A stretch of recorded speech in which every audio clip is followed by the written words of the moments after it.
এখানে তো ধান পড়া লাগবে, পড়া ধান বেশি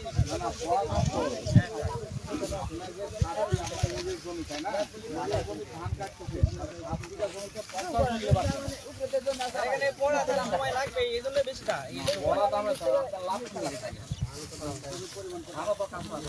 এখানে বন্যা হলে এক জল মারে স্যার পুরোটাই ডুবে যায়।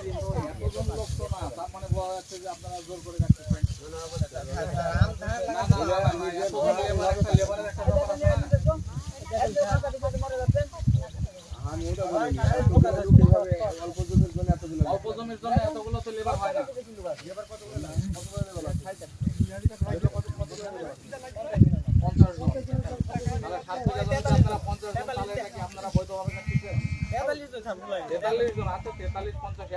আমরাও তো জমি করি তাই না, তাহলে সেই জায়গাতে আপনারা কিভাবে ধান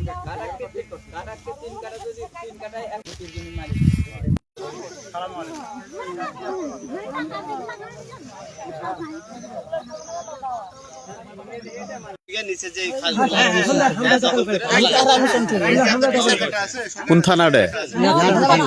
নিয়ামতপুর থানা। কোন ইউনিয়ন? হাজিনগর।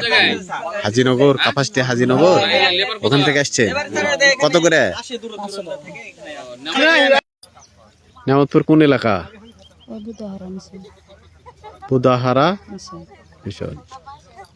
ওটা কোন ইউনিয়ন ধরে? নিয়ামতপুর। এখানে ধান কাটতে আসছেন। কতজন আসছেন আপনারা? শুনে দেখেন কে ধান লাগাচ্ছে, কে করছে। কত বছর থেকে? 3 বছর থেকে আমরা খাচ্ছি, বিক্রি পাওয়ার পর থেকে। পরপর 3 বছর করার পরে আমরা 20 সাল থেকে করে খাই। কত সাল পর্যন্ত খাচ্ছেন? আমরা চলে আসছি এখনো পর্যন্ত 26 সাল পর্যন্ত। লাগাইছে কে ধান? আমরা তো ধান লাগাইছি, সব ধান আমরা লাগাইছি। সার বীজ যা সম্পূর্ণ, পানি যা সম্পূর্ণ আমরা করছি। বাট